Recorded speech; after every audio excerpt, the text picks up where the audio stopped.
Thank you again, Jack and Sarah, so much. You're adding an incredible depth to the music tonight, and we're so grateful. I also want to thank the Women of Reformed Judaism Sisterhood for each and every week ensuring that we have such a beautiful oneg to pre-neg so we can greet each other on Shabbat and spend some time together. It's a true blessing. On Friday, next 2 Fridays from now, December 30th, will be our congregational Shabbat and Hanukkah dinner. It will be a lovely evening dinner following services at 7:30. You can RSVP by calling or online, and we thank Brotherhood and Sisterhood for sponsoring this dinner. This coming Tuesday is our final installment of Embracing Life While Preparing for Death, Rabbi Feivel-Strauss's course discussing the end of life and how Judaism approaches it. This week is a discussion on Jewish views of the afterlife, and it should be a really enriching evening. And Careers Transition Group meets this Sunday at 9:30 here at Temple. I would also like to welcome our Erev Rav in the congregation. That means someone who is studying to become a rabbi, Jeff Dreyfus. We're so glad you're back home from Israel for this Shabbat. Welcome. It's an honor to have you here. This week's parasha, Vayishlach, opens with Jacob, our ancestor Jacob, sending messengers to his estranged brother Esau because Jacob is preparing to travel home after 20 years of being away. If you recall, Jacob had run away because he stole his brother's inheritance and through lies and deceit, made terrible, reprehensible decisions from which he benefited greatly and from which Esau was deeply hurt. The journey home is a journey toward wholeness for Jacob, for he will pick up the pieces of his fractured past and put them together again. And on the night before Jacob is to confront his brother, he camps along the river and is confronted by a mysterious man, an Ish, that's all the Torah says, who wrestles with Jacob all night. As the sun rises, this mysterious man, this Ish, injures Jacob by wrenching his hip out of its socket, and Jacob demands a blessing and receives a new name. This episode is the source for our name, Israel, and the explanation given is that it means one who has struggled with beings, both divine and human, prevailing from those struggles. Ki sarita im Elohim ve'im anashim v'tuchal. It's interesting that Jacob is described here as having prevailed in this struggle. He didn't win, according to the Torah, did he? He is wounded. He walks with a limp forever. He is at the mercy of this being that he's wrestling with. He must demand a blessing. He must demand a new name, and this mysterious man is the one with the upper hand because he has the power to grant it or not. So what did Jacob prevail in doing that earned him this new name, Israel, in this part of the Torah? And how can this be a lesson for us, modern-day children of Israel, who still claim this name as our own? I think Jacob prevails, first of all, in returning to the scene of his worst crimes. He has decided to face his past, his bad decisions. He has come back to his home, to his roots, to his source, and to look into the eyes of someone that he's hurt, to subject himself to the anger that his brother feels toward him. He comes face to face with his brother, and in doing so consents to experience a bit of that pain that he has inflicted himself. Is there anything more terrifying than facing someone that we know we've hurt?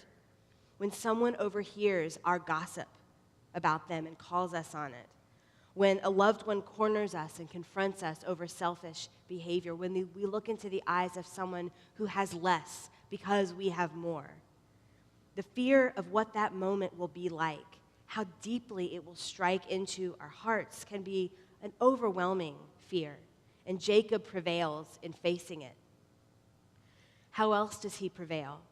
When Jacob returns to his homeland, he is wealthy. He has 4 wives, 11 children, flocks and belongings, and the knowledge that he has been blessed by the Father that they both share. And none of this would be true had he not been deceitful. He subjugated his brother, and through the privileges he took, he's been able to rise even higher. And he knows that he will have to face that if he tries to return home. But he returns home anyway, bringing all of his belongings and his family with him, essentially risking all he's gained to confront his wrong actions. This kind of honesty is so difficult, isn't it? The person that we excluded or laughed at when we were young so we'd feel closer to a group of friends, and our social standing did, in fact, improve because of those actions. The tests that we successfully cheated on, and we got the grade that we wanted. Just admitting to ourselves that this kind of thing happens is a struggle so intense that we often cannot stand to do it. We rationalize and we justify away, never wanting to look in the mirror and say, I am benefiting from my own less than righteous actions, or I am living more comfortably because I am able to be callous about other people's plight. But by going home and laying bare before his brother all of his worldly possessions, Jacob prevails in admitting the unfairness of life, his own privilege, and taking a chance that he may lose some of it in this meeting. Finally, perhaps most importantly, Jacob prevails in being changed by this confrontation. This midnight struggle by the river is a metaphor for Jacob's life. Jacob is wounded by it. His hip is wrenched from its socket. He walks differently for the rest of his life. Our worst decisions should change us. The hurt we cause should haunt us. That's the only way that we, mere human beings who are deeply flawed, can bring more light to the world if our past missteps somehow become our North Stars. Whatever our worst mistakes have been, can we, like Jacob, let them change us for the better? More broken and yet somehow more whole as people? Are we kinder now for having hurt someone in the past? Are we more honest now, having been deceitful in our past? Are we upstanders now, rather than bystanders for having been complicit in injustice in the past? We can learn from this wrestling match and confrontation in this week's Torah portion, that the making of ourselves an earnest good name does not come from not making mistakes in our lives. Jacob, Israel, is perhaps our most flawed ancestor. A good name is earned by how we wrestle with the worst things that we've ever done, how we face our darkness, and how we let that meeting, that moment of reflection, that confrontation change us. By this criteria, it is never too late to become Yisrael, one who struggles with God and human and prevails. And by this criteria, Yisrael is a name not bequeathed by birth, but rather earned through honest and flawed living. What commends us as human beings, our Torah says this week, is not that we never swerve from the path of righteousness, but rather that limping but courageous, we constantly, unfailingly, determinedly fight our way back toward the high ground. Ken Yehi Ratzon, may each of us daily find the strength to get there. Amen. We take now a moment to pray Mishaberach for those who are in need of healing. And that congregational prayer is on the inside back cover of our prayer book.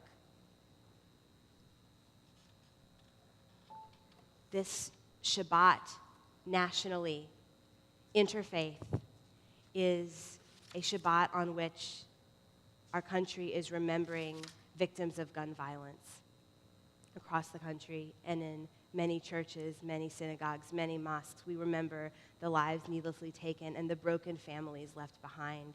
We pray for them in our Mishaberach tonight, hoping that those of us who have the power to make their pain less by reducing gun violence, do so, and that those of us in this room who have been affected by it will find healing in these words. We also draw into our hearts and minds those in our own lives who are hurting, who are in need of these prayers because they're sick, because they're injured, because they're deeply sad and broken. And we call to mind their faces, their smiles, their names as we read. Oh God, in our hearts, we name those who are facing illness and pain. We join our prayers with the prayers of all who love them.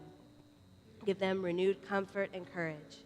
Strengthen in them the healing powers you have placed within us all. Guide the hands and hearts of those who are entrusted with their care. May the knowledge of your love and ours give added hope to them and to their dear ones. May they find even greater strength because our prayers are linked with theirs. Baruch atah Adonai, Rofei HaCholim. We praise you, O Lord, the source of healing and health.